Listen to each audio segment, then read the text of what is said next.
Hello, everyone. Welcome to week 6, Easy Breakfast Ideas. I know the morning can be a lot, so I wanted to help and break down what I do in the mornings and how I situate things and give you some tips to make your life a little bit easier so you can even incorporate breakfast if you want to. Before I get into the recipes, I really want to share some personal things about my routine. I typically eat within an 8-hour window, and this is what they call intermittent fasting. So I want to allow my body its opportunity to do its natural detox and elimination processes and not interfere with that when I get up. So I typically eat around 10 a.m. and that's usually like cold pressed juice, or I get help from Arden's Garden from time to time and have one of their fresh juices, or we have a place in the area called Plant Wasted. So sometimes I'll get that a day ahead in preparation for the juice that I want to have. Then about 12 o'clock, I might have a smoothie or a protein shake if I did a workout that morning. And my first lunch would be around 2 o'clock. And if my lunch wasn't terribly heavy, which I prefer it to be a little heavier, but sometimes I'm just not in the mood to eat that heavy, and I like to chill and relax and eat a little heavier in the evening. So the earlier the better when it comes to eating your dinner. So I like to have that all done by 6 o'clock. So if it's going to be a heavier dinner, then I'll say 5 o'clock, because ideally I'd like to be in the bed by 9 o'clock. I don't always get there. And if I just must eat something in the evening before I go to bed, then it's probably grapes or some kind of fruit or something. So anyway, back to breakfast. So I would say the weekends are the time to shine for me.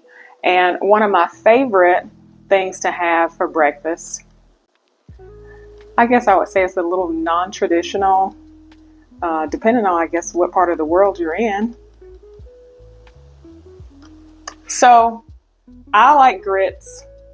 And I like cheese grits. I like savory grits, not sweet grits, but to each his own. I also like on the side of the grits to have sauteed okra, fresh onion, fresh tomato slices, and whatever vegan sausage there is, and toast. So Dave's Killer Bread, I love toasted with nut butter. And so that's my breakfast on a Saturday or Sunday. When family come, they know that's the breakfast that we're having, because it's my favorite, and they associate that with the breakfast when they come here.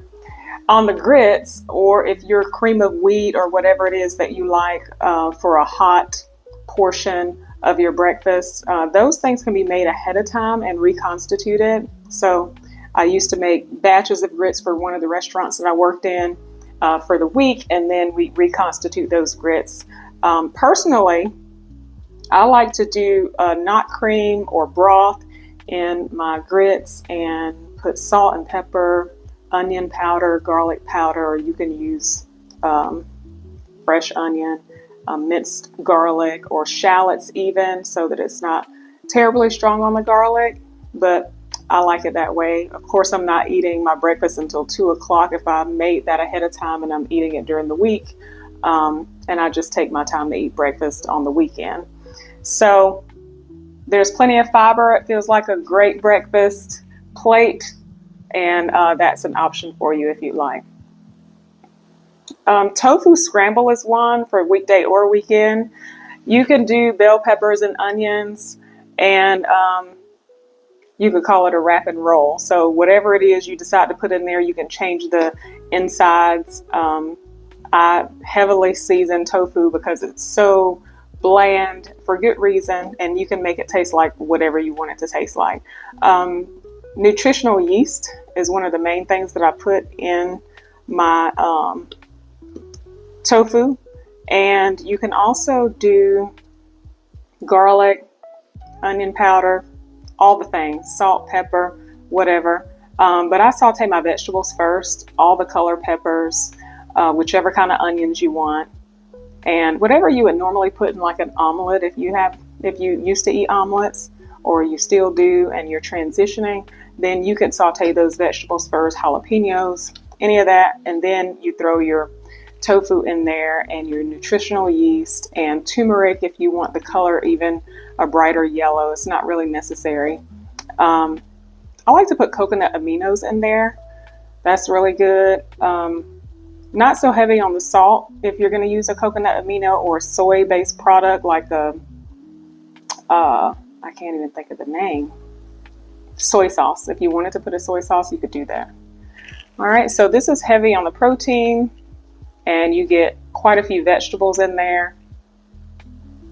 Takes under 10 minutes to saute everything, and I like to add salsa to mine. So you could do a pre-made salsa, or you can make a salsa ahead of time. It's always good if you do that the day before, or even a few days before, and you can have it throughout the week. All right, let's see what else. Oh, the overnight oats and the chia pudding. I think my favorite chia pudding, or even the overnight oat, is the pina colada overnight oats. You can do coconut milk, put shredded coconut in there, pieces of pineapple, and then do the layers in between, and just alternate. And then you have that ready. You could do those all on a Sunday. You could do 3 to 5 for yourself. I don't like the same thing every day, and I'm a little moody when it comes to what I feel like eating. So I would say maybe 3, or if you have multiple people in the house, you could do 5 or 6. And then if it's 5 people, do 1 per person or 2 per person or whatever like that. But you could do like a banana walnut cinnamon or berry almond butter or apple pecan maple, just whatever you like. Now, don't forget about or discount hot oatmeal, just regular traditional hot oatmeal. I like to put golden raisins in there and apple pieces. I like gala apples and some nutmeg. I prefer nutmeg over cinnamon, and toasted pecans or walnuts. I really love toasted pecans, and then a little bit of agave instead of brown sugar. I can never find the exact amount of oatmeal that I want to make because then it's so good. I'm like, I should have made more. And then, I never do. And then the next time I make it, I'm like, okay, I'm going to make a little more this time. Maybe I'm just greedy. I don't know. But it ends up being so good all the time. Another favorite is pancakes. My old neighbor used to make spelt pancakes, and they were so good. And the wonderful thing about pancakes, and we usually save this for like the weekend, pancakes are one of those things that you can make ahead of time and freeze, and then you just pull them out and put those things in the toaster or the toaster oven, or now, the air fryer. You could do that. That makes life a lot easier. Avocado toast is an easy one to do. You can make your toppings ahead of time, but do not cut the avocado until you're ready to put it on the bread. So you have your toasted bread, your mashed avocado, your sea salt, lemon juice if you like it. But some toppings could be sliced tomato, onions, sprouts, nutritional yeast. I saw somewhere where they put radishes. I don't like radishes, but I guess that would be a nice crunch and a nice little spice. Some people put hot sauce on there. I'm like, I might try that. But you can assemble that in less than 5 minutes. Put that bread in your toaster oven and or your air fryer and just assemble it. That's all you need to do. So how many is that? That is 1, 2, 3, 4, 5, 6. So that should take care of the week. And if you make a little extra, then that'll go even further.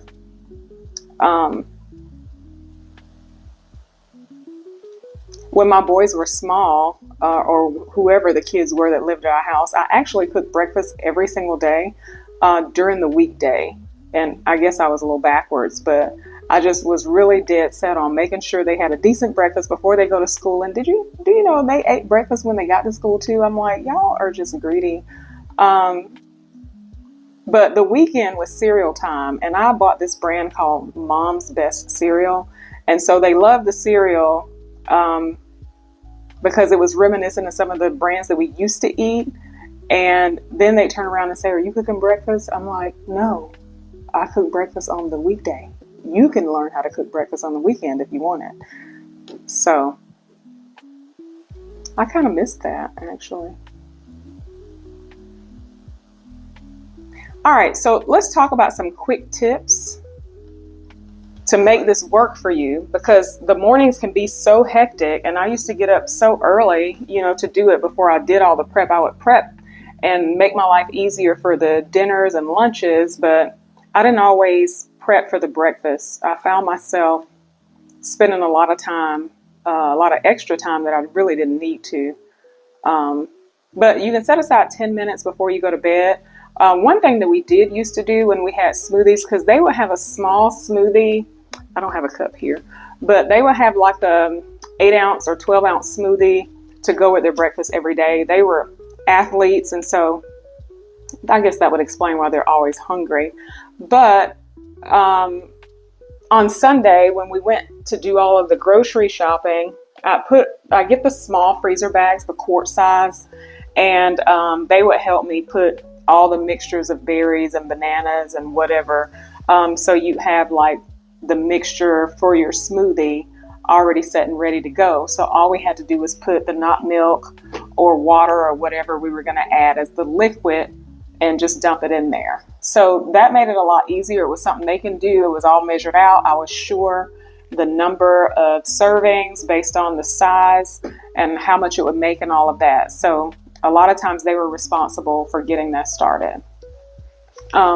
So that's something you can do, especially if you go to like a farmer's market and you get larger quantities of fruit, like you get a case of bananas or something like that. You can go ahead and freeze the bananas and the berries, and you could do apple, peach, blueberry, or strawberry, banana, whatever you want to do. I wanted to say grape, but I don't really like grapes in my smoothie. I like those for juices.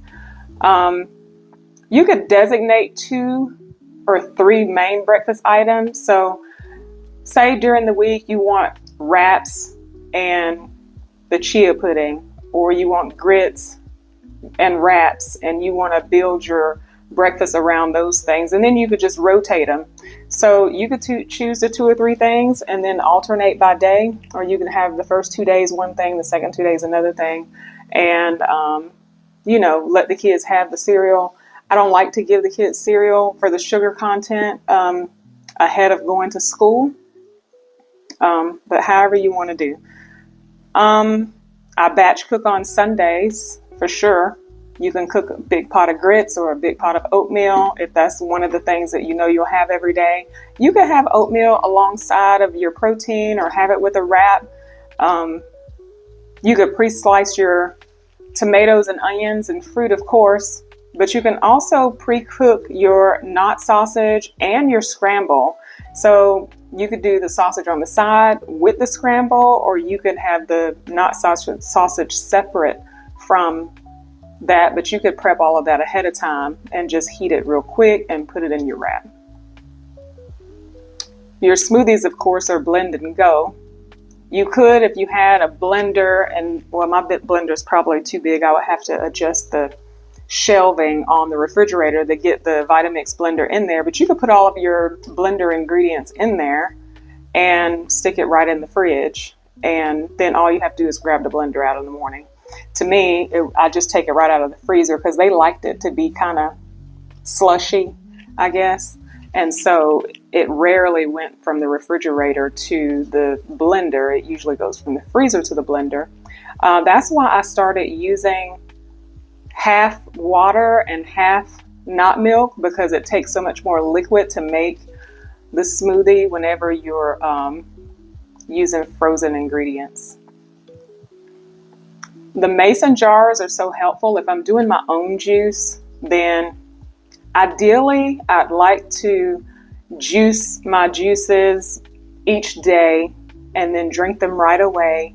But in real life, it doesn't always work like that. So sometimes if I have just a lot of extra fruit, if it's going to go bad or if it's been in the freezer long enough, I may thaw it out and make my smoothies ahead of time and stick them in the fridge or even freeze them And the juice the same way.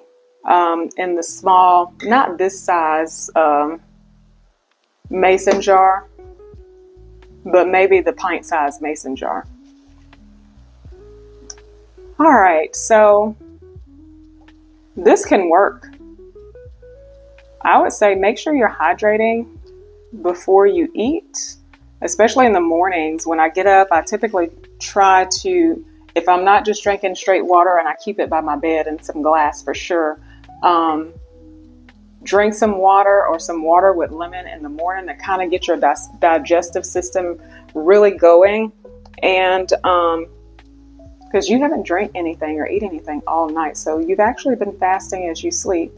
If you drink herbal teas, that's good. Juice and everything can support your natural elimination process. I really like the juice with the ginger, celery, kale, lemon. That's a really good one. You can make that and have it available for your morning drink. And you'll be well on your way regularly to the bathroom. So, all right. It doesn't matter whether you're easing into your day with a juice or getting ready to cook a whole full spread. A plant-based breakfast does not have to be stressful or boring. Find your flow, prep a little in advance, treat yourself on the weekends or when on your days off when you have time, but definitely enjoy the process. All of this is a process, be patient with yourself. Try some of these menu items that I mentioned and share with me what you loved or what your kids or your partner loved or what they asked for seconds of.